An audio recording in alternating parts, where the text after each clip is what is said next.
श्रीगुरुभ्यो नमः। हरि ओम्।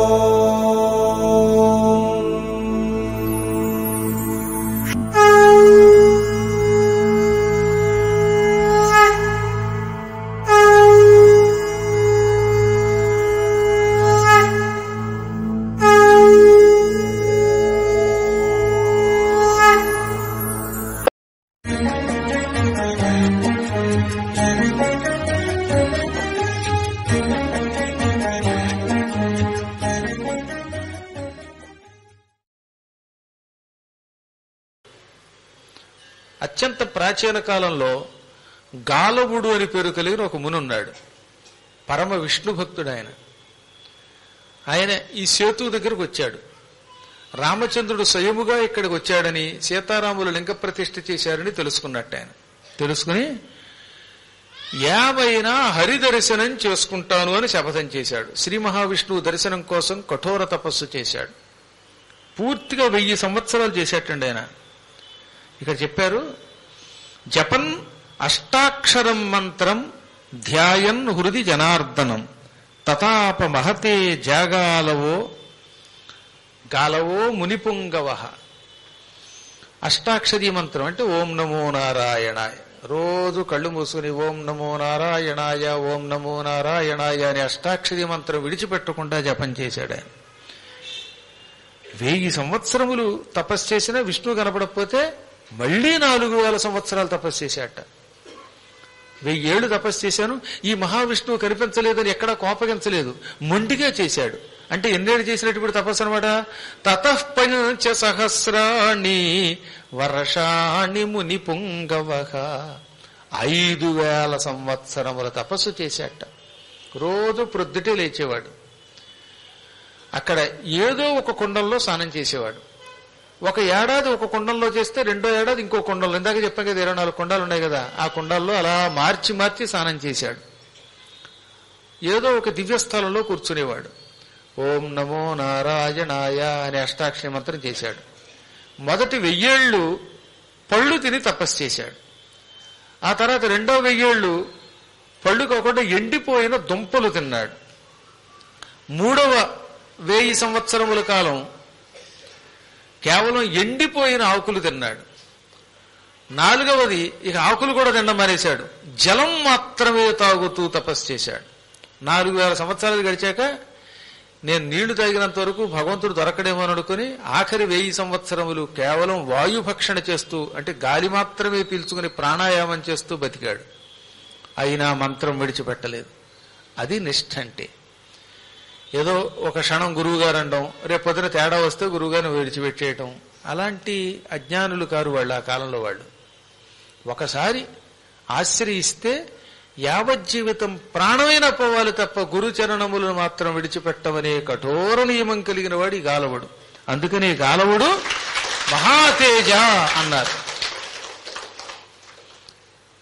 ఏటో మానవులకి క్షణికోద్రేకం కదా, క్షణానికి ఓ రకంగా అయిపోతారే, వీళ్ళకి నిలకలు లేని వాళ్ళు అంటారు. క్షణే తుష్టాహ క్షణే రుష్టాహ వితుష్టాశ్చ క్షణే క్షణే అవ్యవస్థిత చిత్తానాం ప్రసాదోపి భయంకర.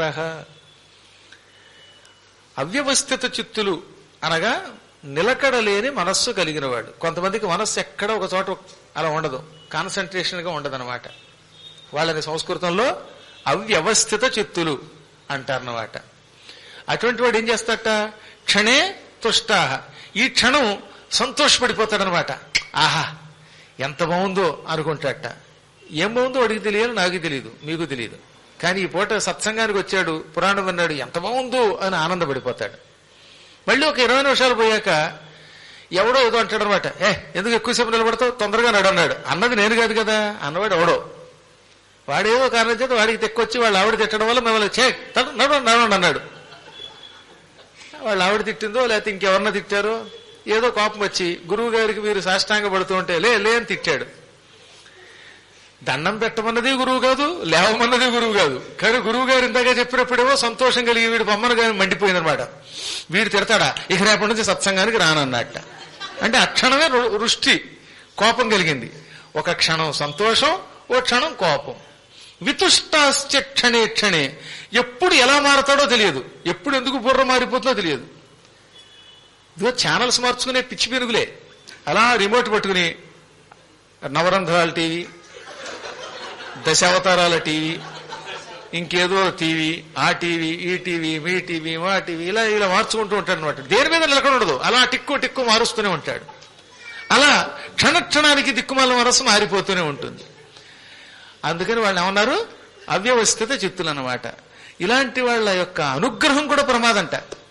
ఎందుకని వాడు వచ్చాడంటే, ఇంకా గురువు గారు మీకోసం ఏదైనా ఇచ్చేస్తాను, ఈ దిండి ఇచ్చేస్తాను, నా దిండి నాకే ఇస్తాను అనమాట, నా ఆస్తి రాసి ఇచ్చేస్తానంటాడు. రేపు పొద్దున వాళ్ళు ఏం చేస్తారనమాట, గురువు గారు మీకోసం 100 గజాలు ఇచ్చేస్తాను, మీకోసం ఏదో శివలింగ ప్రతిష్ఠకి స్థలం ఇచ్చేస్తానంటాడు. అవన్నీ నిజం అనుకుంటాం మనం పిచ్చివాళ్ళం. మళ్ళీ మర్నాడు వచ్చి నేను ఇచ్చిన స్థలం నాకు ఇచ్చే అంటాడు. నిన్నేమో ఆనందం కలిగింది, ఓ పాయసం ఇస్తాడు గిన్నెతో, పాయసం తాగుతావో లేదా, తాగకపోతే గురువు గారు జాగ్రత్త అంటాడు. జరిగిందండి బాబు ఇది. అదేదో ఓ పిచ్చి ఊళ్ళో ఓ పిచ్చి భక్తుడు వచ్చాడు, అంటే అమాయక భక్తుడు. నేను సొంతంగా పాయసం చేశాను, తాగకపోతే జాగ్రత్త, ఊరు దాటి వెళ్ళవు అన్నాడు. నేనేమో రైలుకి వెళ్ళాలి, రాత్రికి రాత్రి, ఏం చేయను మరి, సరే కొంచెం తాగుతానైనా, కొంచెం కాదు మిగల్చకుండా తాగన్నాడు. అప్పుడు ఇంత గ్లాసుతో ఇచ్చాడు వాడు. ఒక్క చుక్క తాగి తెలియకుండా పక్కన పోసేశాను సీట్లో కింద. తాగేశారా, ఇప్పుడు మిమ్మల్ని వెళ్ళనిస్తున్నాను అన్నాడు.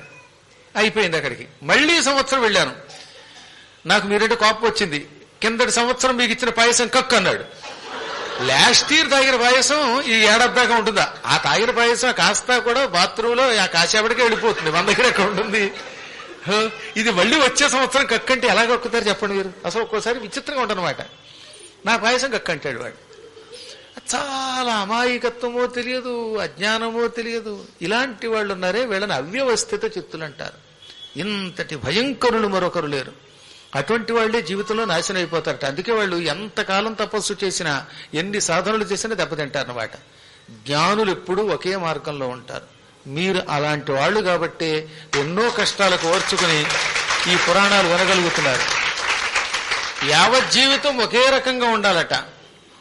నిందతు నందతు వాసం, నిందించినా లేక నాకు ఆనందం కలిగేలా మాట్లాడినా, ఇవాళ నువ్వు నన్ను తిట్టినా లేక నన్ను పొగిడినా, నాకు పెట్టినా నా దగ్గర లాక్కున్నా, ఏమైనా దేవా నీ పాదాలు విడిచిపెట్టను అంటారట జ్ఞానులు.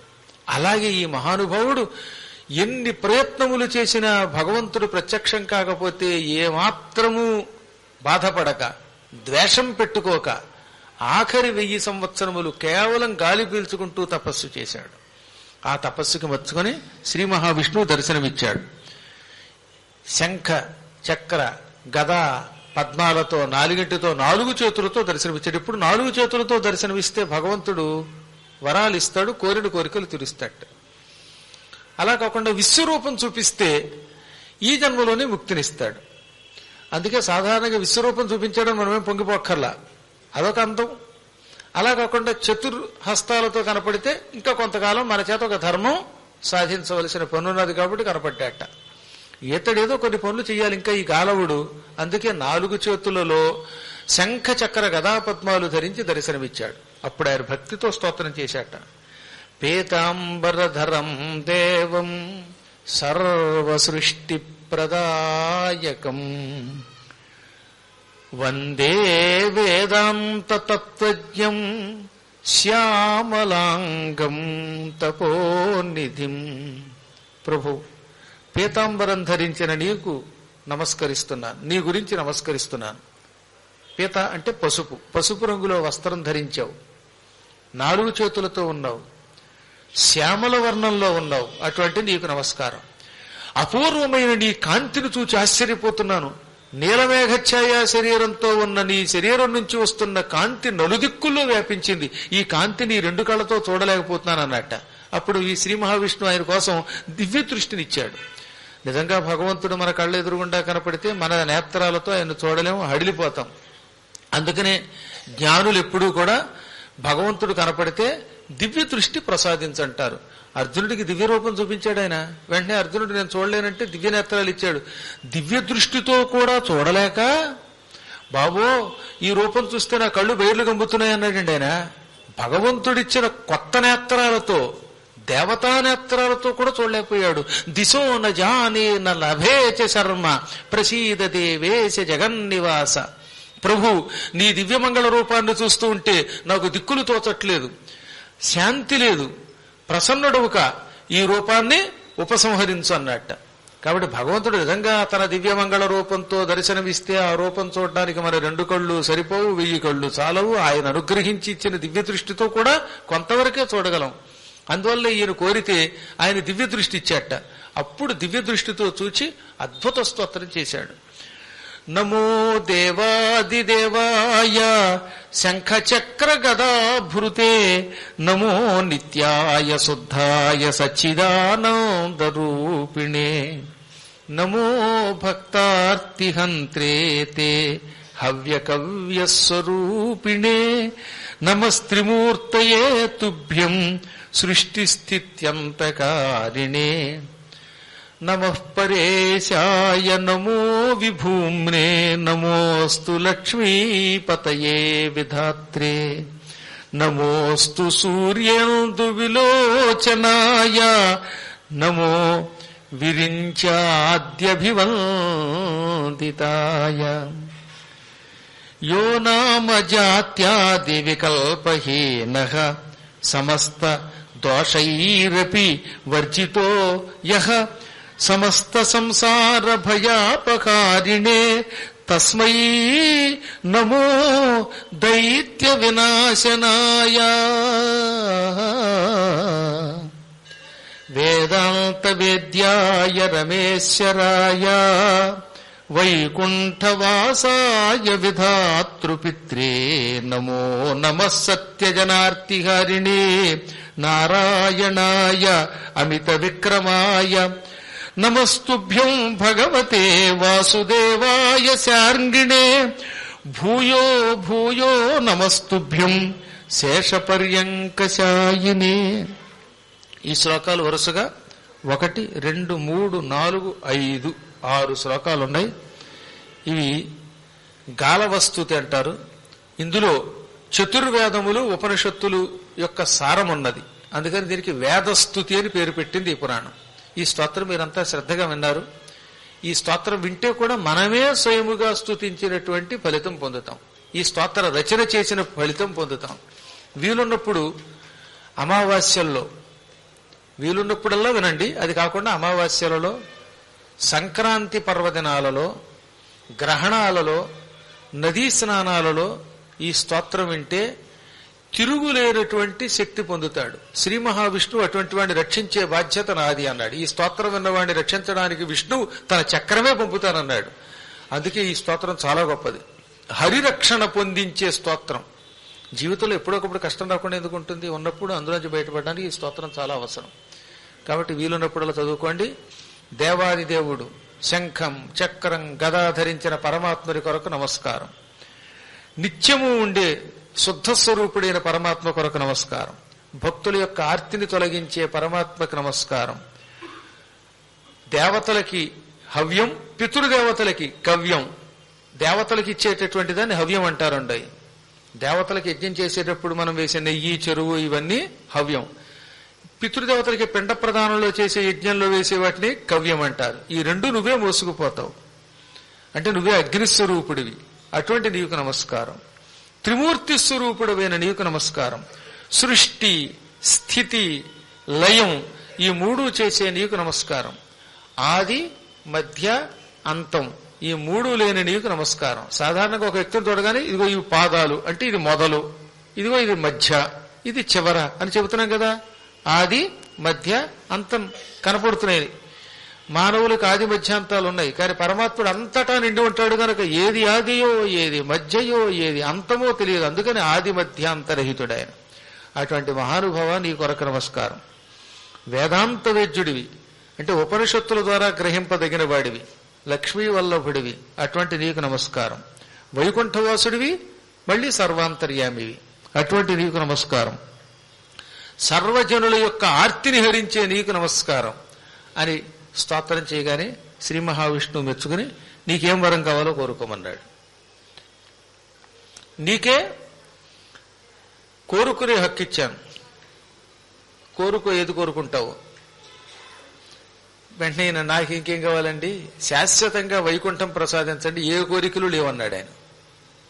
ఆయన ఏమి జూబ్లీ హిల్స్లో బిల్డింగ్లు అడగలేదు, బంజారా హిల్స్ ఇంత రాయమనలేదు, ఏ కోరిక లేదు. కేవలం నిత్యం నీ దర్శనం చేసుకుంటూ నిన్ను స్తుతిస్తూ వైకుంఠంలో ఉండి జనన మరణాదులు లేనటువంటి దివ్యస్థితి పొందాలన్నట్ట. అప్పుడు ఆయన నవ్వి, ఆ పని చెయ్యటానికి ఇంకా సమయం ఉన్నది, అందరూ నేను కనబడగానే వైకుంఠానికి వచ్చేస్తానంటే ఈ యాదవ్ నగర్లో కృష్ణాలయంలో పురాణం చెప్పేవాడు ఏమైపోతాడు ఆయన. అందువల్ల కొంతకాలం అక్కడ ఉండి ప్రజలందరికీ ధర్మ మార్గాన్ని ప్రబోధించాలి అన్నాడు ఆయన. అందుకే నేను ఇక్కడ ఉన్నాను, లేకపోతే నేను వెళ్ళిపోయాడు వైకుంఠానికి. ఎవరికి వాడే వైకుంఠానికి వెళ్ళిపోతే వారి భూమి ఏమైపోతుందండి, ఈ భూమి మీద కట్టుకునే ఇళ్ళు ఏమైపోతాయి, ఇక్కడ కట్టుకునే కాంట్రాక్టర్లు ఏమైపోతారు, రియల్ ఎస్టేట్ బిజినెస్ వాడు ఏమైపోతాడు.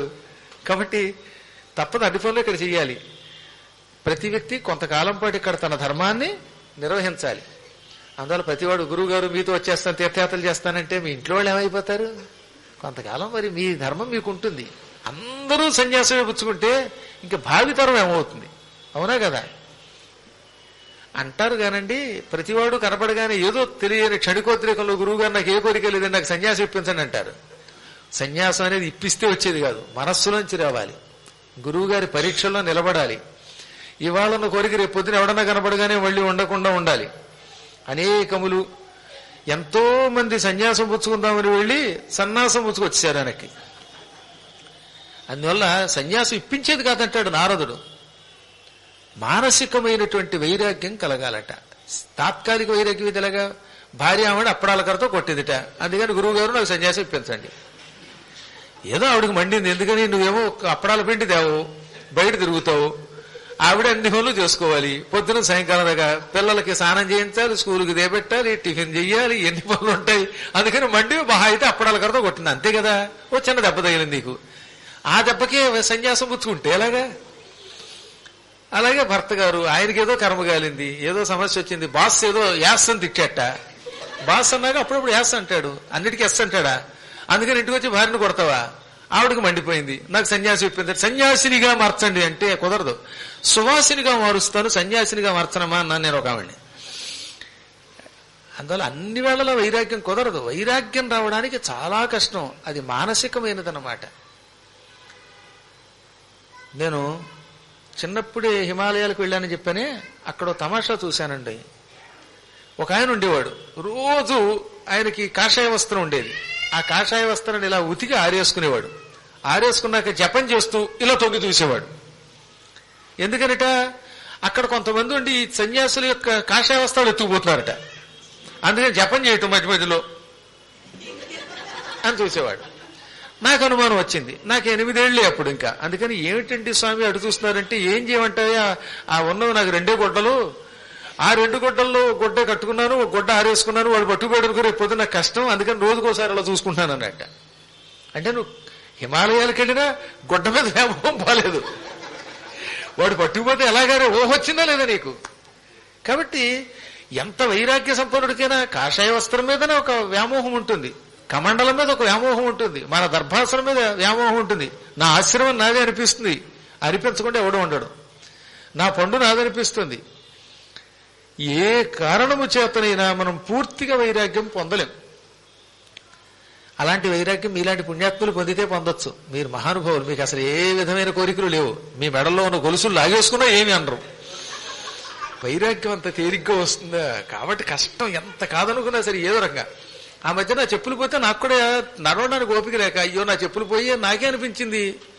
అప్పుడు ఎవరో వెళ్ళి చెప్పులు పట్టుకొచ్చారు అనుకోండి. కాబట్టి అమ్మా, శ్రీ మహావిష్ణువు చెప్పిన మాట, గాలవా వెంటనే వైకుంఠానికి రావాలంటావు కానీ అప్పుడే వచ్చే అవకాశం లేదు, నీ మనసులో ఇంకా కొన్ని కోరికలు ఉన్నాయి, ఈ భూమండలంలో ఈ సేతు ప్రాంతంలో ఉండు. ఇక్కడ ఒక కుండం ఉన్నది, ఈ కుండంలో స్నానం చేస్తూ వచ్చిన వాళ్ళకి ధర్మ మార్గాన్ని బోధించు, తీర్థయాత్రల యొక్క ఫలితాన్ని గురించి వివరించు. కాకపోతే నువ్వు ధర్మాత్ముడివి కనుక ధర్మ ప్రబోధన చేసేవాడికి ఒక రక్షణ ఉండాలి. హైందవ ధర్మాన్ని గురించి చెప్పేవాళ్ళకి రక్షణ అవసరం అటండోయ్. మీరు చూస్తున్నారు కదా మీ కళ్ళ ముందే, మీ అంతటి మీరు జపం చేసుకుంటూ ఉంటే మీ ఆలయాలు పడగొడతాడు. పైగా కొంతమంది పోలీసులు అంటే ఏంటంటే వాడికి మతి స్థిమితం లేదుట. ఏది ఒక్క హిందువుల ఆలయాలు పడగొడితేనే మతి స్థిమితం ఉండదు వాడికి. కాబట్టి హైందవ ధర్మంలో ఉన్న వాళ్ళకి ఎప్పుడొకప్పుడు ఏదో సమస్య వస్తూ ఉంటుంది కనుక శ్రీ మహావిష్ణువు అన్న మాట ఏమిటో తెలుసా, నా చక్రముని ఇక్కడే పెడతాను నీకోసం. ఎవడైనా దుర్మార్గుడు నీ జోలికొస్తే ఈ చక్రం ఆ నీచక్రముణ్ణి అవక్ర పరాక్రమంతో ఖండించేస్తుంది, నీకు రక్షణ ఈ చక్రం అన్నాడు ఆయన.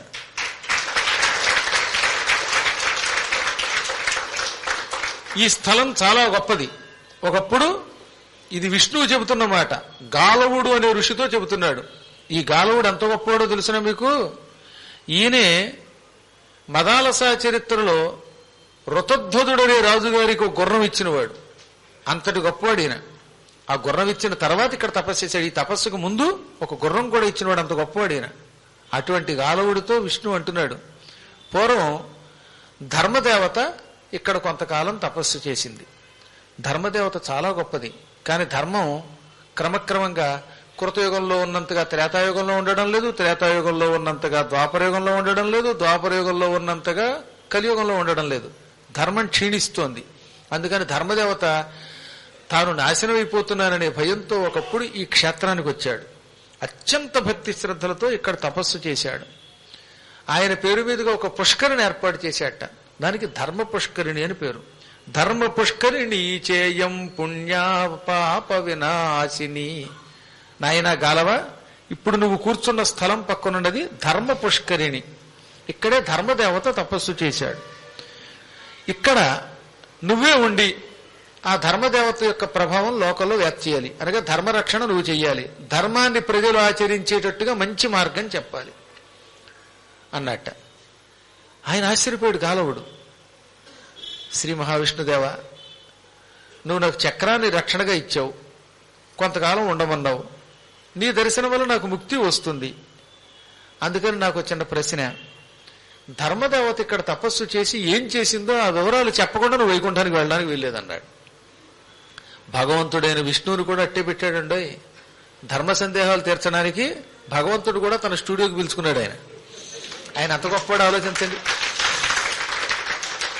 ఎందుకంటే స్కాంద పురాణంలో చక్రతీర్థం యొక్క అద్భుతమైనటువంటి మహిమ ఇందులో చెప్పారు.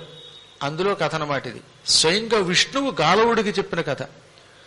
ఆయన పూర్వం ధర్మదేవత వచ్చి ఇక్కడ ఈ సముద్ర తీరంలో శివుడి కోసం మహాతపస్సు చేశాడు. తపస్సు చేసేవాళ్ళు రోజు స్నానం చేయాలి, స్నానం చేయకుండా తపస్సు చేయలేదు, ఒక నియమం. శుచిగా ఉండి అప్పుడు తపస్సు చేయాలి. అందుకని ధర్మదేవత ఒక నీటి కుండాన్ని సృష్టించుకుని అందులో తాను స్నానం చేసి అనంతరం శివుణ్ణి అర్చన చేసేవాడు. అప్పుడు శివుడు కొంతకాలానికి ప్రశ్న, ఇతను చూచి ఇతని మీద అభిమానం కలిగి దర్శనమిచ్చాడు. ఈశ్వరుడంతటి వాడు ఇతనిని ఎందుకు తపస్సు చేస్తున్నావని ప్రశ్నించకుండా దర్శనమిచ్చాట. నీ కోరిక ఏమిటి అనకుండా దర్శనమిచ్చాడు. అప్పుడు ధర్మదేవత గొప్ప స్తోత్రం చేశాడు. ఆ స్తోత్రమే ఇప్పటికి కూడా వేదంలో ఉన్నది. అవే ఇందులో కనపడతాయి మనకి. కద్రుద్రాయ ప్రచేతసే మీఢుష్టమాయ తవ్యసే ఓచేమసం తమగుం హృదే. ఈ మంత్రం స్కాంద పురాణంలో స్తోత్ర రూపంలో ఇచ్చారు.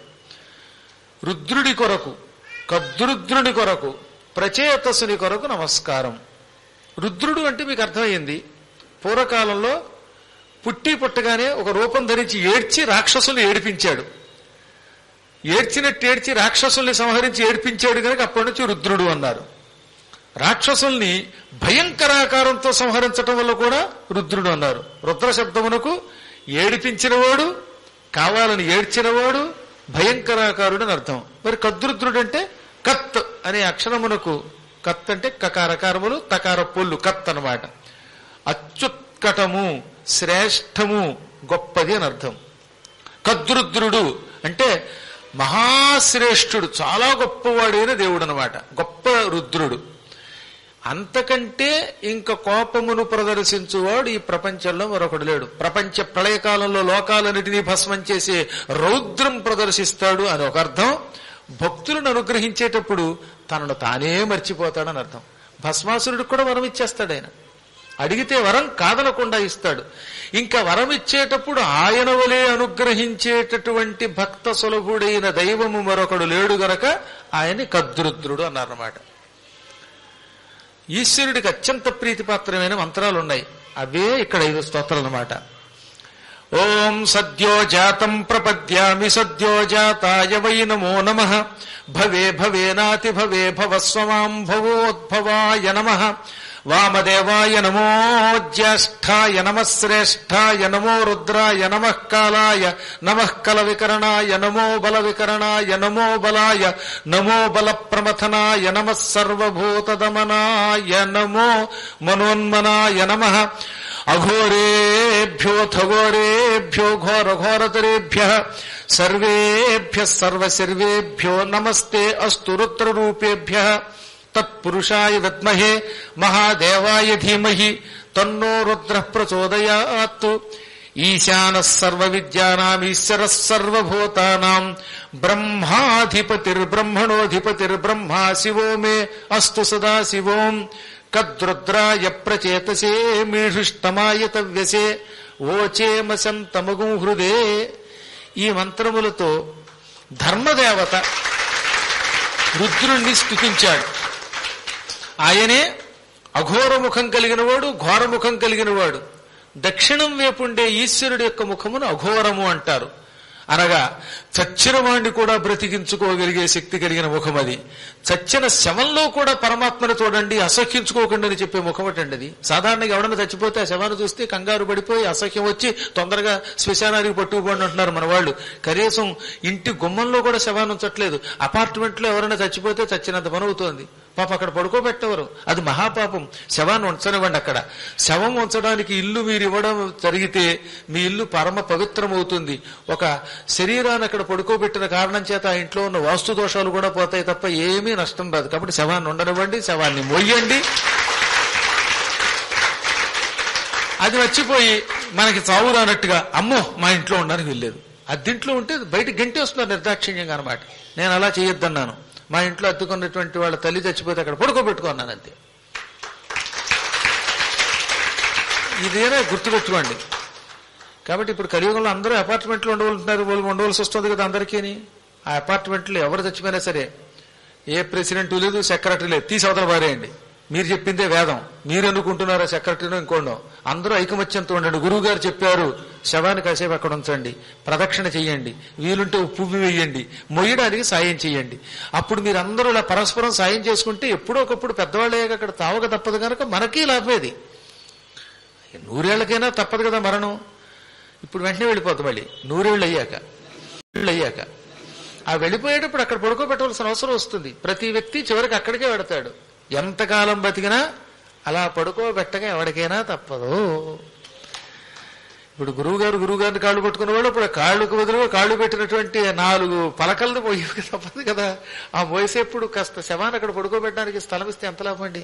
బతుకున్నప్పుడు వీడిని ఎంత గౌరవిస్తున్నారే, మరణానంతరం కూడా గౌరవించాలి. అసలు నిజం చెప్పాలంటే బతికున్నప్పటికంటే వాడే గొప్పవాడు. బతికున్నప్పుడు అబద్ధాలు ఆడతాడు, పాపాలు చేస్తాడు, పిచ్చి పనులు చేస్తాడు. చచ్చిపోయి ఏం చేస్తాడు, అలా పడి ఉంటాడు అంతే. కాబట్టి అందుకని శవం కాదు శివం అన్నారు దాన్ని. అంతటి స్థాయి మనకి చెప్పడం కోసం పరమాత్ముడు అఘోరుడు అయ్యాట.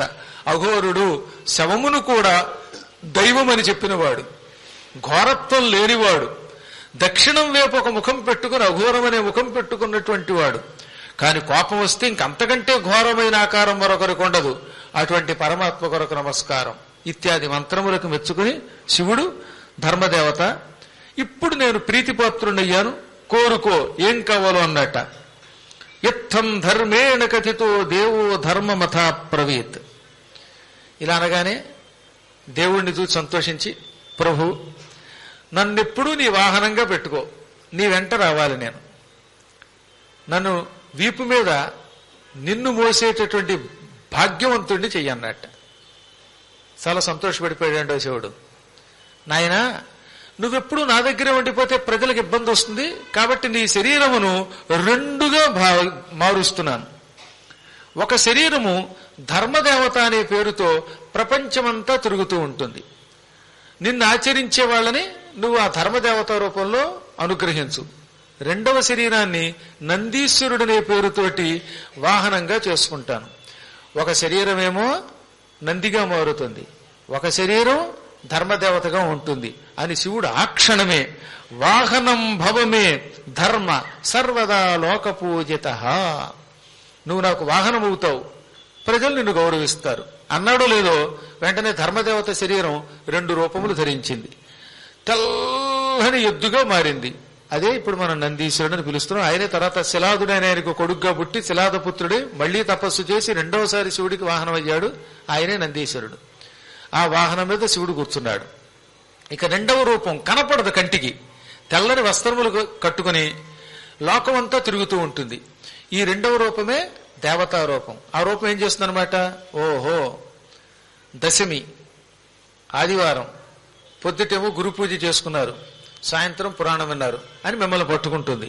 అప్పుడు ఆ రోజు నుంచి మీరు పట్టింది బంగారం అవుతుంది, మీరు ధర్మాత్ములు అవుతారు, మీ కుటుంబంలో ఆనందం కలుగుతుంది. అలా కాకుండా డిసెంబర్ 31 అర్ధరాత్రి తలకోసేసా తాగారు, పైగా డ్రంక్ అండ్ డ్రైవ్ అంటే పోలీసుల మీద ఈ ఒక్కరోజున్నా తాగనవండి అన్నారు. నేను వాడెవడో సీసా తాగేశాను, ఇక్కడ దాకా నడిపాను, ఈ కాస్త దూరం ఇంటికి వెళ్ళలేనా, నన్నెందుకు పట్టుకుంటారంటాడు పాప పోలీసుల్ని. వాళ్ళేమైపోతారు, వాళ్ళ డ్యూటీ వాళ్ళు చేయొద్దంటాడు. అటువంటి వాళ్ళని చూస్తాడు, చిచ్చి మీ దగ్గరికి నేను రాను, నా డ్యూటీ అంతా ఈ కృష్ణాలయంలో ఉంది అని ఏం చేస్తాడు, కలిపురుషుడిని పిలుస్తాడు, వీళ్ళందరినీ నువ్వు పట్టుకో అంటాడు. అప్పుడు ఆ కలిపురుషుడు వచ్చి వీళ్ళని పట్టుకుంటాడు.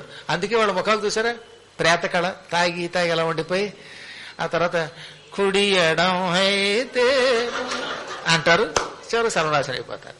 అలా దౌర్భాగ్యం అంతానేమో కలిపురుషుడు పట్టుకుంటాడు, పుణ్యాత్ముల్ని ఈ ధర్మదేవత పట్టుకుంటాడు. మీరు చేసే సత్కార్యములను చూచి మీ వెంట పడతాట, మిమ్మల్ని అనుగ్రహిస్తాడు, సుఖం శాంతి ఇస్తాడు. అప్పుడప్పుడు ధర్మాత్ములకి పరీక్షలు ఉంటాయి, కానీ పరీక్షలు తాత్కాలికం, చివరికి మాత్రమే ధర్మమునకే విజయం లభిస్తుంది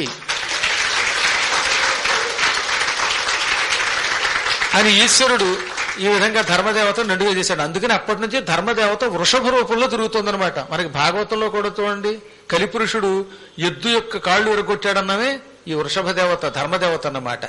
అందుకే రాముణ్ణి ఏమన్నారు, నర వృషభ. మానవుల్లో వృషభుడు అన్నారు ఏమిటి, ఆబోతుతో ఎందుకు పోల్చారని చాలా మందికి అనుమానం. ముని పొంగవుడని, లేకపోతే రాజ పొంగవుడని, కవి పొంగవుడని ఎందుకంటారంటే పొంగవము అంటే ఎద్దు లేక ఆబోతు. ధర్మదేవత ఎప్పుడు అలా తిరుగుతుంది గనక కవి పొంగవుడు, కవులలో గొప్పవాడు, కవులలో శ్రేష్ఠుడు అనడానికి ఇది వాడడం మొదలెట్టారు అనమాట అప్పటి నుంచి అనమాట. ఈ కథంతా శివుడు ధర్మదేవతను అనుగ్రహించిన కథ విష్ణువు చెప్పి, ఇది ఇక్కడే ధర్మదేవత తపస్సు చేశాడు, ఇక్కడే శివుడికి వాహనం అయ్యాడు, ఇక్కడి నుంచే లోక సంచారం చేస్తున్నాడు.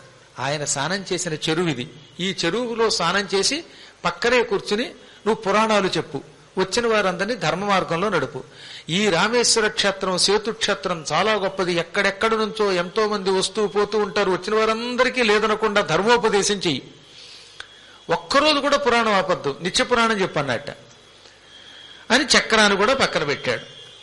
అప్పుడు గాలవుడు ఎంతో భక్తి శ్రద్ధలతో శ్రీహరిని ధ్యానం చేసి ఆ రోజు నుంచి ముందు మత్స్య పురాణంతో పురాణం మొదలుపెట్టాడు. మత్స్యస్వరూపుడైన విష్ణువుని ధ్యానం చేశాడు. ఎక్కువగా ఏకాదశి వస్తే స్నానం చేసి ఉపవాసం ఉండేవాడు.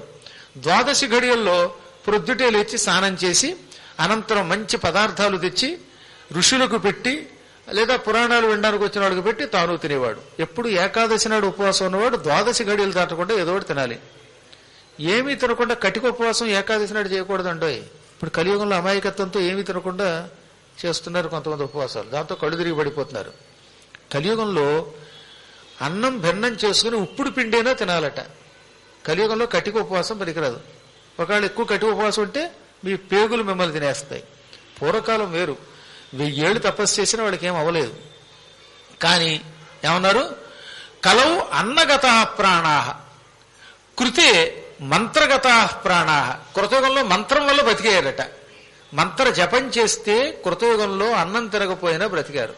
కానీ కలియుగంలో ఏమన్నారు, అన్నగత ప్రాణాహ, ప్రాణములు అన్నము వెడితేనే బతుకుతాయి. అందుకని ఏదో ఒక ఆహారం పడాలి. ఏమీ తినకుండా 2-3 రోజులు డబా డబా మాడిపోతే ఆ తర్వాత వాయుదేవుడు లోపల కూర్చుని కడుపంతా నానా రకాలుగా పాడు చేస్తాడు, ఏ పని చేయలేని దుస్థితిలో కడుగు పెడతాడు. అందులో ఎట్టి పరిస్థితుల్లో కలియుగంలో ఇది గుర్తుపెట్టుకోండి అంతే, కటిక ఉపవాసం పనికిరాదని శాస్త్రమే చెప్పింది. అన్నం తినకూడదు కనుక దాని బదులుగా ఒక ప్రత్యామ్నాయం మీ శరీరమునికి ఏది పడితే అది. కొంతమందికి అరటిపండు తింటే పడుతుంది, కొందరికి అరటిపండు పడదు, కొందరి కర్మ దానిమ్మకాయ పడదు, కొంతమందికి యాపిల్ పడదు, ఒక్కొక్కడికి ఉప్పుడు పిండి పడదు, ఒక్కొక్కడికి ఏది పడదు, కొందరికి ఎవరితోటి ఏది పడదు. ఏది పడుతుందో చూసుకోండి, దాన్ని స్వీకరించండి, కానీ శరీరాన్ని మాత్రం నిలబెట్టుకోండి. 70 ఏళ్ళు వచ్చిన తర్వాత మొండిగా ఉంటానంటే ఎలా కుదురుతుంది? అందువల్ల మనం కూడా శాస్త్రాన్ని నమ్ముతున్నాం కాబట్టి ఆయన చెప్పినట్టు చేయాలి. కలియుగంలో పూర్ణ ఉపవాసము నిషేధము, ఈ దృష్టిలో పెట్టుకోండి. సరే, అందువల్ల నువ్వు ఇక్కడ తపస్సు చేయమనగానే ఈయన ఏం చెప్పాడు? విష్ణు అదృశ్యం అయిపోగానే అక్కడే ఉండి పురాణాలు చెప్పేవాడు. ఏకాదశికి ఉపవాసం ఉండేవాడు. ద్వాదశి ఘడియల్లో స్నానం చేసి ఎవరికైనా ఏదైనా ఇంత పెట్టి తాను తినేవాడు. నిత్యం సంధ్యావందనం చేసేవాడు. ఇక గాలవుడు భక్తి శ్రద్ధలతో పురాణం చెబుతూ ఉంటే ఆయన కంఠ మాధుర్యానికి, ఆయనలో ఉన్న నవరసాలు చిలికించే శక్తికి ఆకర్షితులై ఎక్కడెక్కడి నుంచో పురాణం వినడానికి వచ్చేవారట. పూర్వకాలంలో పురాణానికి వినడానికి వచ్చేవాళ్ళు ఇవాళ సోమవారం రాము, మంగళవారం రాము, డ్యూటీ ఉంటుందని ఎగ్గొట్టేవారు కదట. ఆదివారం ఎంతమంది వస్తే సోమవారం ఇంకెక్కువ వచ్చేవారట. సోమవారం కంటే మంగళవారం పెరిగేవారట. మళ్ళీ ఆఖరి రోజు వచ్చేసరికి, భోజనాల రోజుకి వచ్చేసరికి ఆదివారం నాడు మధ్యాహ్నం భోజనాలు పెడతారు కదా, అప్పుడు మాత్రం 750 మంది వచ్చేవారట. అలా జనం పెరిగేవారు తప్ప తరిగేవారు కాదు. ఇప్పుడు కలియుగం కదా, ఆదివారం శనివారం బాగా వస్తారు. ఆది శనివారాలు వస్తే అన్ని గుళ్ళు కళకళలాడుతున్నాయిలేండి. ఆ తర్వాత మాత్రం సోమవారం వచ్చిందంటే గిలగిల్లాడిపోతున్నారు. ఏం చేస్తాం, ఎవరి కష్టాలు వాళ్ళు అనుకోండి. చేత కష్టాలు చేతవి, పెద్ద కష్టాలు పేత అన్నారు. కానీ ఆ రోజుల్లో ఈ హడావిడి, ఈ గందరగోళాలు, ఈ ఉద్యోగాలు, ఈ సాఫ్ట్వేర్లు, కొండాపూర్లు, హైటెక్ సిటీలు, ఈ గందరగోళాలు లేని రోజుల్లో అందరూ శ్రద్ధగా వచ్చి పురాణం వినేవారు. ఒక ఏడాదికి తక్కువ కాకుండా వినేవారు. వచ్చిన వాళ్ళందరికీ ఆయన పెడుతూనే ఉండేవాడు. నిత్య సంధ్యావందనాలు, పురాణాలు చెబుతూనే ఉండేవాడు. చెప్పాను కదండి, ఆయనలో నవరసాలు ఉన్నాయి. మధ్య మధ్యలో సంతోషం కలిగించేవాడు, హాస్యం ఉండేది, కంఠం బాగుండేది, కథ చెప్పే విధానం అర్థమయ్యేది. కొంతమందికి అది చెబితే ఏం చెబుతాడో వాడికి అర్థం కాదు. చెప్పేవాడికి వినేవాడికి అర్థం కాకపోతే ఇంకా వ్రతం కథ ఏమింటాడు ఎవడన్నా. అలా కాకుండా ఈయన చెబితే అర్థమయ్యేది. అందువల్ల వచ్చేవారు. ఒక రోజున అక్కడికి ఒక రాక్షసుడు వచ్చాడు. వాడు భయంకరాకారంలో ఉన్నాడు. వాడికి అంత చుట్టూ తాగేసిన వైకంలో ఏమున్నాడో వాడు తెలియదు. పెద్ద పొట్టోటి వేసుకొచ్చాడు. ఎవడ్రా ఇక్కడ పురాణం చెబుతున్నాడు అన్నట్ట. పాపం గాలవాడు తెలియక నాలా అమాయకంగా నేనేనండి పురాణం చెబుతున్నాను అన్నాడు. ఏమిరా, నువ్వు విష్ణువు ఉన్నాడంటావా, శివుడు ఉన్నాడంటావా, పురాణాలు ఉన్నాయంటావా అంటూ పురాణాలు చెబుతున్న నిన్ను ఈ క్షణమే మెడ విరిచి ఆ తలకాయ నోట్లో వేసుకుని జీడిపప్పు నవ్వులినట్టు నవ్వులేస్తాను, నీ రక్తం కూల్ డ్రింక్ తాగినట్టు తాగేస్తాను అంటూ మీదకొచ్చాడు. పాపం అప్పటికీ అన్నట్ట, రాక్షస, ఏదో మా దారిని మేము పురాణం చెప్పుకుంటున్నాం, మా వల్ల ఎవ్వరికీ అపకారం ఉండదు, నేను ధర్మాన్ని ఆచరించమంటాను తప్ప అధర్మం చేయమన్ను, హింసని బోధించను, నీకు పుణ్యం ఉంటుంది వెళ్ళిపో అన్నట్ట. వాడు వింటాడా? అలా వింటే వాడెందుకు అవుతాడు వాడు? అందుకని వాడు, వేద ధర్మం అంటే నాకు అసహ్యం, అందులో విప్రులంటే మరీ ద్వేషం, నిన్ను సర్వనాశనం చేస్తున్నాను, హుమ్ అని 2 చేతులు చాచి మీదకొచ్చాడు వాడు. వాడు దుంపదగా వాడు మొహం చూస్తే ఉన్నాడు, వాడు ప్రేతకళ వాడును, వాడు చుట్టూ భీకరం, వాడి కంఠం దరిద్రం, వాడి రూపమే దరిద్రం. పైగా వాడి వెనకాతలు 4 అసిస్టెంట్ వీడు చప్పట్లు కొడుతూ వీడి వెనకాల. ఇంతలో గాలవుడు ఓం నమో నారాయణాయ అన్నాడు. రివ్వున ఆయన పక్కనున్న చక్రం పైకి లేచింది. భయంకరాకారంతో ఆ చక్రం వచ్చింది. అందరూ చూస్తూ ఉండగానే ముందు ఈ రాక్షసుడి తల నరికి అవతల బారేసింది. వాడి పక్కనున్న వాళ్ళ తలకాయలు కూడా నరికేసింది. పూర్వకాలంలో జైల్లో పెట్టాలు, భోజనాలు, బెయిల్స్ లేవండోయ్. తల నరికి బారేసింది అంతే. దెబ్బకి తెచ్చి కింద పడ్డాడు వాడు. ఈ కథ సౌనకాదులు సూతుడి ద్వారా వింటున్నారు కదా, వాళ్ళు ఆశ్చర్యపోయారు. సుదర్శనం రాక్షసనాశనంచ స్మరేత్ సకృద్వాస సపాపభాక్ అని నువ్వు అంటున్నావు. సుదర్శన చక్రం రాక్షసుడిని చంపిన కథ గురించి చెప్పావు. ఎవడా రాక్షసుడు, అసలు ఎందుకు ఇక్కడికి వచ్చాడు, సుదర్శనం చేతిలో వచ్చిన వాడి ఫ్లాష్ బ్యాక్ ఏమిటి, ఆ కథ చెప్పమన్నట్ట. అప్పుడు ఆయన చెప్పడం మొదలెట్టాడు. పూర్వం వశిష్ఠ మహర్షి హిమాలయ పర్వతంలో కొంతకాలం శివారాధన చేశాడు. వశిష్ఠుడు తన పేరు మీదుగా వశిష్ఠేశ్వర లింగం అనే లింగాన్ని ప్రతిష్ఠించాడు. కొంచెం జాగ్రత్తగా వినవలసిన కథ. ఇప్పటికీ హిమాలయాల్లో వశిష్ఠేశ్వర లింగం ఉన్నది, కేదారం దగ్గర ఉంటుంది. చాలా లింగాలు ఉన్నాయి అక్కడ. ఆ లింగాలన్నీ క్రమక్రమంగా మనకు కనపట్లేదు, కొంచెం వెతుక్కోవాలి. అక్కడ వశిష్ఠుడు చాలా తపస్సు చేసి ఒక లింగాన్ని ప్రతిష్ఠించాడు. శివారాధన చేసేటప్పుడు తప్పనిసరిగా ఒంటికి విభూతి పూసుకోవాలి, అదొక కఠోర నియమం. అందుకని వశిష్ఠా త్రిముఖా సర్వే శివభక్తా మహోజస భస్మోద్ధూలిత సర్వాంగా త్రిపుండ్రాంకితమస్తకా రుద్రాక్షమాలాభరణా. వశిష్ఠుడు, ఆయన కుమారుడు శక్తి, శక్తి కొడుకు పరాశరుడు, ఈ ముగ్గురు ఒకేసారి ఒక శివలింగాన్ని ప్రతిష్ఠించి ఒళ్లంతా విభూతి పూసుకుని మెడలో రుద్రాక్షలు వేసుకుని మధ్యలో ఒక నామం అచ్చం సోలం మధ్యలో దాగా పెట్టుకుని కఠోర నియమంతో శివలింగాన్ని ప్రతిష్ఠించారు. దాన్ని పూజించేవారు. రోజు ఓం నమ శివాయ అనే పంచాక్షరీ జపం చేసేవారు. శివుడికి సంబంధించిన స్తోత్రాలు చదివేవారు. ఇలా ఉండగా అలంబుసుడు అని పేరు కలిగిన ఒక ఆయన అక్కడికి వచ్చాడు. ఆయన ఒక గంధర్వుడు. ఆయన భార్యలంతా వసువులు. అందులో ఈ అలంబుసుడు చాలా గట్టివాడు. ఈ వసువులందరికీ ఒక నాయకుడు కూడా. గానం బాగుంటుంది ఆయనకి. ఆయన గానాన్ని చూసి అందరూ మెచ్చుకున్నారట, ఎంత బాగా పాడుతున్నావని. ఏమిటో తెలియదు, కొంతకాలానికి మెచ్చుకున్నాక ప్రజల్లో ఈ మనుషులకి అహంకారం పెరుగుతుంది. ఇంకా అక్కడి నుంచి ఎక్కడికో వస్తారు. ఎవడన్నా ఫోటో తీస్తే వాడి మీద గయమంటారు. అంతనది గొడవ. ఈ అహంకారంతో, దురహంకారంతో ఎవడన్నా డామ్మని పడిపోతాట. అందుకే శంకరాచార్యులు వారు సుస్పష్టంగా చెప్పాడు, ఒరే పిచ్చాడా, నీ దగ్గర జనం ఉన్నారని, ధనం ఉన్నదని, కీర్తి ఉన్నదని అహంకరించకు. అహంకారం దెబ్బకి డామ్మని పడిపోతావు, ఎందుకు పనికి రాకుండా పోతా ఉన్నారు. మా కురు ధన జన యౌవన గర్వం హరతి నిమేషాత్ కాల సర్వం. కాలహ కాలము, సర్వం నిమేషాత్ హరతి, ఒక్క నిమిషంలో నాశనం చేస్తుంది. ఇదేని నాశనం చేస్తుందట? ధనం, జనం, యౌవనం, ఈ మూడు నాశనం చేస్తుంది.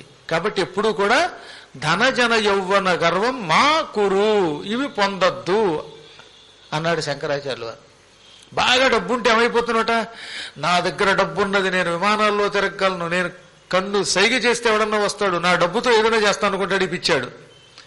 బాగా డబ్బు ఉందని గర్వించకు. ఏ క్షణంలో డబ్బు డిబ్బనైపోతుందో తెలియదు. ఎంతమందిని చూసామండి మన కళ్ళ ముందు. నిన్నటిదాకా కోటీశ్వరుడు అనుకున్నవాడు తేడా వస్తే క్షణంలో బికారైపోతాడు. నోట్లో ఎంత ముద్ద పెట్టేవాళ్ళు లేక గెదగెదలాడి తెచ్చిన వాళ్ళు ఉన్నారండి. కోట్లు సంపాదించి పెళ్ళాం తెచ్చి అన్నం ముద్ద కొడుకు పెడతాడా కూతురు పెడుతుందో అని అలమటించిపోయి చివరికి పక్షవాతం వచ్చి పదవులు పోయి తెచ్చిన వాళ్ళు ఎంతమందిని చూడలేదు మనం. మన కళ్ళ ముందు చావలేదు అలాగే తిండి లేక. కాబట్టి డబ్బుందనే అహంకారం ఎప్పుడూ వద్దు. డబ్బు కంటే ఇంకా డేంజర్ ఏంటంటే జనం అండోయ్, ముఖ్యంగా రాజకీయ నాయకులకి. జనం అందరూ జై జై అని కొడుతూ ఉంటే వీళ్ళంతా నా వాళ్ళు అనుకుంటాడు ఈ పిచ్చాడు. ఇవాళ ఈ పార్టీలో ఉంటే జై అంటారు, రేపు పొద్దున తొయ్యి అంటారు. వీళ్ళంతా మరి అంటే ఎప్పుడు ఉంటారు, ఎప్పుడు అనుకోదు. ఎక్కడైనా అంతే. నా వెంట 10 మంది జనం ఉన్నారనే అహంకారం వద్దు. జనం ఎప్పుడు విడిచిపెడతారో తెలియదు, ఎప్పుడు పొగుడుతారో తెలియదు, ఏం తేడా వస్తుందో తెలియదు. ఇవాళ జై అన్నవాడు రేపు చీ అనొచ్చు, చీ అన్నవాడు జై అనొచ్చు. ఈ అహంకారం మనం పొందకూడదు. ఈ జనాన్ని చూసి, నిలకడలేని జనాన్ని చూసి అహంకరించద్దు. ఏదో వాడికి ఎవరికి అవార్డు వచ్చిందిట, జనం అందరూ జై అన్నారు, రేపు పొద్దున వాడు ఏదో తిడతాడు, తిట్టడం మొదలెడతారు. ఇవాళ యూట్యూబ్లో అక్కడ జై గురుదేవా అన్నవాడే రేపు పొద్దున తొయ్యి గురుదేవా అనొచ్చు. అందువల్ల ఈ జనాన్ని చూసి కూడా అహంకరించకు. ఇక మూడవది యవ్వనం. నాకెప్పుడు ఈ 25 ఏళ్లే, నేను ఎప్పుడు 30 ఏళ్లే, నేను యవ్వనంలో ఉంటాను అనుకోకు. కళ్ళు మూసి తెరిచేలో ముసలాడైపోతావు. ఏదో నన్ను పక్కన ఎట్టేయండి కానీ ఎంతమందిని చూడలేదు, కళ్ళ ముందు ముసలాడైపోలా. ఇప్పుడు తాతయ్య గారికి ఇప్పుడు పాత రోజులు గుర్తుకొస్తున్నాయట. పెళ్ళైన రోజులో జీలకర్ర బెల్లం నెత్తి మీద పెట్టినట్టు గుర్తొచ్చిందిట. ఇప్పుడు చూస్తే ఆయనకి 75 ఏళ్ళు వచ్చాయి. అందరంతా అలా అయిపోతూ ఉంటారు క్రమక్రమంగా.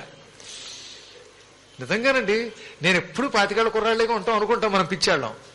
25 కాదు, 4-25లోకి వచ్చేస్తాం. కొద్ది రోజులకి అసలు మనం ఉండం. ఎంత గొప్ప యౌవనమైన క్షణంలో వెళ్ళిపోతూ ఉంటుంది అనమాట. నా కళ్ళ ముందు ఎంతమంది చూశానండి ముసలాళ్ళని, ఆ వేళాకోళం చేసిన వాళ్ళని చూశాను. ముసలాళ్ళని వేళాకోళం చేసిన వాళ్ళందరూ ఇప్పుడు నాకంటే ముసలాళ్ళు అయిపోయారు. మా కాలేజీలో నా దగ్గర చదువుకున్న కుర్రాడు అనమాట. నేను మంచి కుర్రాన్ని అవుతాను అన్నాడు వాడు. ఇప్పుడు అసలు వాడికి మేసం లేదు, నెత్తి మీద వెంట్రుక లేదు. సాధారణంగా బట్టతలు అంటారు కానీ బట్ట మేసం కూడా వచ్చింది, మేసం కూడా ఊడిపోయింది వాడికి, గడ్డం ఊడిపోయింది, అన్ని నమ్మగా మైదానం అయిపోయి. ఇవేమీ మనం అహంకరించక్కర్లేదు బాబు, అందరూ ఎప్పుడైనా సరే డామ్ అని వెళ్ళిపోయేవాళ్ళమే. కాబట్టి శరీరంలో ఏమీ మిగలవు. అందుకని మా కుర్రు ధన జన యౌవన గర్వం, ధనము జనము యౌవనమున్నాయని ఎప్పుడూ గర్వించకు. కాలం నిమిషంలో అన్ని నాశనం చేస్తుంది. ఆ తర్వాత ఏం మిగులుతుంది? ఇక ముసలితనంతో ఇంట్లో కూర్చుని వార్తాంకోపిన పృచ్ఛతిగేహి, ఇంట్లో ఒక్కడు కూడా మన ఎవడో పట్టించుకోడు. యవ్వనంలో ఉన్నప్పుడు మనం బయటికి తిరుగుతాం, రిటైర్ అయిపోయి ఇంట్లో కూర్చున్నాక నువ్వు కూర్చోడు నాన్నగారు లేదా కూర్చోడు తాతగారు అంటారు వాళ్ళు. తాత నీకేం తెలియదు దూరుకో అంటాడు. అప్పుడు ఈ తాతగారు ఇలా కూర్చుని ఏడుస్తూ ఉంటాడు. లేదా ఎప్పుడు చూసినా పురాణం అని తిరుగుతావు దిక్కుమాలాడా, ఎప్పుడు ఒక్క నిమిషం కూడా ఇంట్లో ఉండవా అనొచ్చు. అప్పుడు ముసలాళ్ళు అంటే అందరికీ అనుమానమే కదా, అవమానమే కదా. ఏ కాలప్రభావం. అందువల్ల మహానుభావులు ఏం చేస్తారన్నమాట, వీటిని ఎప్పుడూ పట్టించుకోరు. ఈయన కూడా అలాగే మహానుభావుడు అక్కడ తపస్సు చేసుకుంటూ ఉంటే వశిష్ఠుడు, ఈ అలంబుసుడు అనేటటువంటి వాడు వసు వచ్చాడని చెప్పాను కదా, వాడు అవడానికి గంధర్వుడైనా వసువులకి రాదవడంలో వసు అని పిలువబడ్డాడు. వాడికి మంచి కంఠం ఉండేదిట. ఆ కంఠాన్ని చూసి అందరూ మెచ్చుకునేవారట. బాగా పాడతా ఉండడంతో అహంకారం వచ్చింది. నేను బాగా పాడతానా, నా కంఠం అంత బాగుందా అనుకున్నాడు. జనమందరూ జయహో నీ గాత్రం బాగుందనడంతో రెచ్చిపోయాడు. తర్వాత యౌవనం ఉన్నది, దేవతలు కాబట్టి ముసలితనం లేదు వాళ్ళకి. ఇక ఇది కాక ఇంద్రుడు ఆయనకు ఒక మంచి మాల ఇచ్చాట. ఆ మాల వెడలో వేసుకున్నప్పుడల్లా వాడికి అహంకారం పెరిగేది. ఇంద్రుడు అంతటి వాడు నా వెడలో గొలుసేశాడు అన్నారట. ఆ తర్వాత కొంతకాలానికి ఏమైంది, నారదుడు నువ్వు మంచి అద్భుతమైన హరిగానం చేస్తున్నావు కాబట్టి నీకు గాయక శిఖామణి విరుదిస్తున్నానన్నాడు. ఇది ఒక అహంకారం. ఇలా చెప్పాగా అవార్డులు వచ్చాయి, పొగడ్తలు వచ్చాయి. ఈ అహంకారం మరీ పెరిగిపోయింది.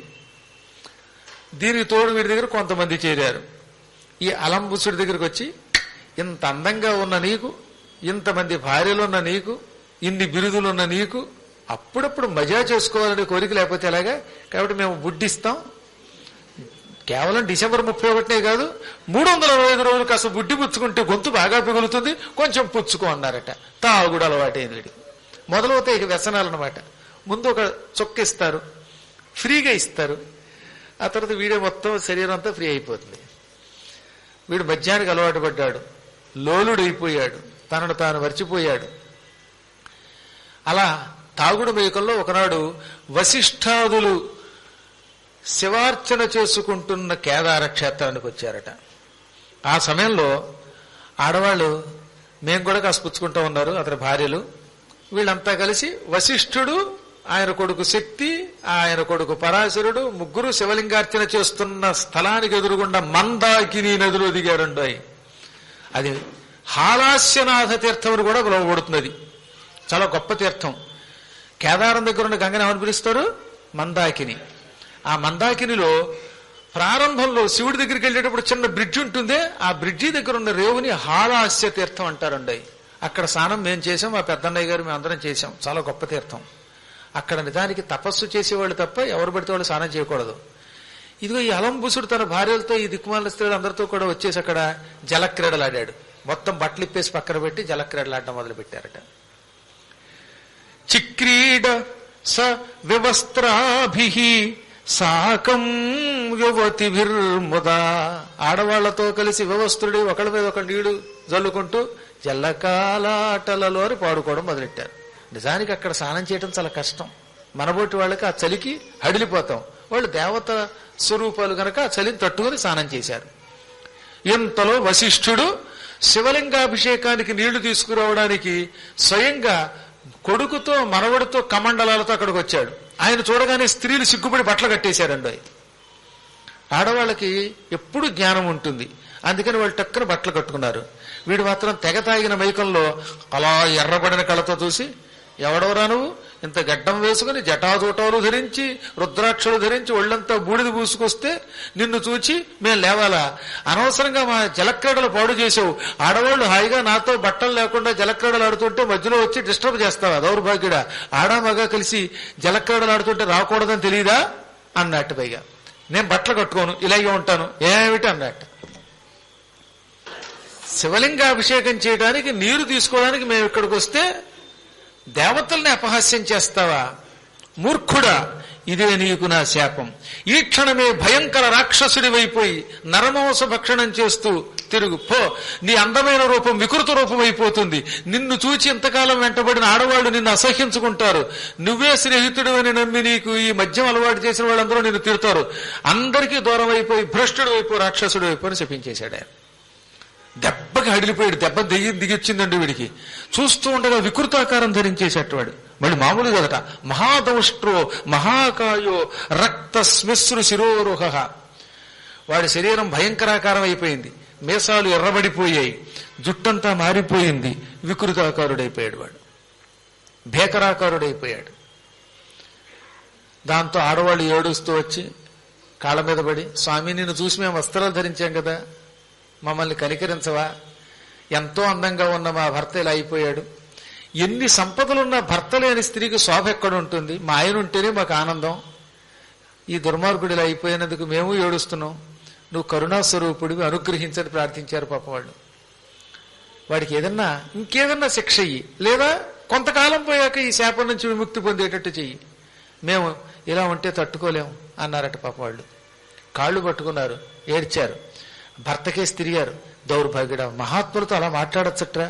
క్రొవ్వు ఎక్కి నోటుకొచ్చినట్టు మాట్లాడచ్చా అని మందలించారు. తప్పు చేసినప్పుడు భర్తను తిట్టచ్చు అని శాస్త్రం చెబుతున్నది, నేను చెప్పలేదు. తప్పు చేసినప్పుడు మాత్రం భర్తను అప్పుడప్పుడు కాస్త తిట్టచ్చు. వాళ్ళు అలాగే తిట్టారు మరి, ఎందుకంటే పాడైపోతున్నాడు గనక. ఎప్పుడు తాగి తందనాలు పాడైపోతున్నాడు అంటే అప్పుడు భర్త పాడైపోతుంటే భార్య తాగద్దు, ఏమండి మహానుభావ తాగద్దు అని బతిమాలితే ఉండే కదా.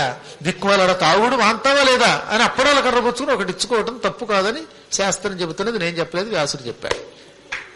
అన్నీ బాగున్నప్పుడు మొత్తం తిట్టుకోకండి. హాయిగా ఇద్దరు బాగున్నప్పుడు సంతోషంగా మాట్లాడుకోండి. కానీ మరీ మనిషి పాడైపోతున్నప్పుడు ఆ మాత్రం అందరం చెప్పతే ఎలాగా? అప్పుడు ఆయన జాలిపడి, అమ్మాయిలు నిజంగా మీరు అన్నట్టుగా మీ సౌభాగ్యం పాడు చేయడం నాకు ఇష్టం లేదు. ఈ దుర్మార్గుడు అసభ్యంగా మాట్లాడాడు, వ్యవస్థుడై తిరిగాడు, శివలింగానికి ఎదురుగుండా కూర్చుని దిగంబరంగా స్నానం చేశాడు. పైగా వచ్చినప్పుడు పశ్చాత్తాపం లేకుండా మమ్మల్ని నిందించాడు. అందుకే కోపం రాని నాకు కోపం వచ్చి రాక్షసుడైపోవాలన్నాను. ఈతడు 16 సంవత్సరముల పాటు రాక్షసుడిగా తిరుగుతాట. ఎన్నాళ్ళు? 16 ఏళ్ళు. తతస్తు షోడశాబ్దాంతే రాక్షసోయం మునీశ్వరాః. 16 ఏళ్ళు గడిచిన తర్వాత ఇతడు పరమ పవిత్రుడైన గాలవుడనే మహర్షి రామేశ్వర ప్రాంతంలో తపస్సు చేసుకుంటూ ఉంటే అక్కడికి ఎడతాడు. ఆ ముని పురాణం చెబుతూ ఉంటాడు పద్మాకర్ గారి లాగా. ఆయన భక్తుల్ని తిరస్కరిస్తాడు. అప్పుడు ఆయన రక్షించడానికి విష్ణువు పంపిన చక్రం వాడి తల నరుగుతుంది. ఆ దెబ్బతో వాడి శిరస్సు తెగ్గానే వాడు తిరిగి వసువుగా మారి మీతో కలిసి హాయిగా ఆనందంగా సుఖంగా ఉంటాడు. ఇది వాడికి శాప విముక్తి. అనగానే పెద్ద ఎక్కువ దుఃఖం పొందినా కనీసం 16 ఏళ్ల తర్వాతైనా విముక్తి కదా అని వాళ్ళు వెళ్ళిపోయారట. వీడు మాత్రం ఏడుస్తూ కూర్చున్నాడు. అందుకే పొరపాటు చేయకూడదు అనుకున్నాడు. చూస్తూ ఉండగానే భయంకరాకారుడైపోయి భార్యను విడిచిపెట్టి పిచ్చెక్కి తిరిగాడు. భార్యను కూడా వాడు రూపాన్ని చూచి వణికి వదిలిపెట్టి పారిపోయారట. వాడు భర్త అందంగా ఉన్నప్పుడు భర్త గాని రాక్షసుడైపోయి నరమాంసం తింటే వాడితో ఎవరు కాపురం చేస్తారు? 16 ఏళ్లు వాడు చాలా కష్టాలు పడ్డాడు. తినకూడనివి తిన్నాడు, పిచ్చి పనులు చేశాడు. చివరికి వశిష్ఠుడు శాపాంతం ఇవ్వడం వల్ల ఇదిగో గాలవుడు తపస్సు చేసుకుంటున్న చోటికి, ఆయన పురాణం చెబుతున్న చోటికి వచ్చాడు. ఆయన్ని మింగపోతే చక్రం వచ్చి వాడి తల నరికింది. విష్ణు చక్ర స్పర్శ వల్ల వాడికి అసలు రూపం వచ్చి ఆ చక్రానికి గాలవునికి నమస్కరించి భక్తితో ప్రార్థన చేసి దివ్య విమానం ఎక్కి భార్యలతో పాటు తిరిగి వెళ్ళిపోయాడు. ఆనాడు చక్రం నీచక్రముడైన రాక్షసుడిని చంపడం వల్ల అప్పటి నుంచి ఈ తీర్థం వరకు చక్ర తీర్థం అని పేరు వచ్చిందనమాట. ఇప్పుడు అది రామేశ్వరంలో ఉన్నది. నిజానికి ఈ చక్ర తీర్థం చాలా పెద్దది. పూర్వం రామేశ్వరం నుంచి నైమిషారణ్యం దాకా వ్యాపించి ఉండేదిట. కానీ తర్వాత ఏమైంది? ఈ పర్వతాల రెక్కలు ఇంద్రుడు నరుగుతున్నప్పుడు పర్వతాలు పడిపోవడం వల్ల కొన్ని ప్రాంతాల్లో పూడుకుపోయి నైమిషారణ్యంలో మిగిలింది, రామేశ్వరంలో మిగిలింది, మళ్లీ మనకి కాశీలో చక్ర తీర్థం మిగిలింది. 3 చోట్లే మనకి చక్ర తీర్థం కనపడుతున్నది. మిగతా చోట్ల ఆ తీర్థం లేకుండా అయిపోయింది. అది కూడా ఇక్కడే చెప్పారు ఇందులోనే. అందుకే నైమిషారణ్యం వెళ్ళినప్పుడు కూడా అక్కడ చక్ర తీర్థంలో స్నానం చేయాలి. కాశీ వెళ్ళినప్పుడు మణికర్ణిక దగ్గరున్న చక్రతీర్థంలో స్నానం చేయాలి, రామేశ్వర చక్రతీర్థంలో కూడా స్నానం చేయాలి. ఈ విధంగా మొదటి రోజు మనకి చక్రతీర్థం వరకు కొన్ని చెప్పుకున్నాం. చాలా అద్భుతమైన విశేషాలు, ఎప్పుడూ లేని విశేషాలు వస్తాయి. కాబట్టి మిగతా 7 రోజులు కూడా సద్వినియోగం చేసుకోండి. స్వస్తి ప్రజాభ్య పరిపాలయంతాం న్యాయ్యేన మార్గేణ మహీం మహీశాః గోబ్రాహ్మణేభ్యः శుభమస్తు నిత్యం. లోకా సమస్తా సుఖినో భవంతు.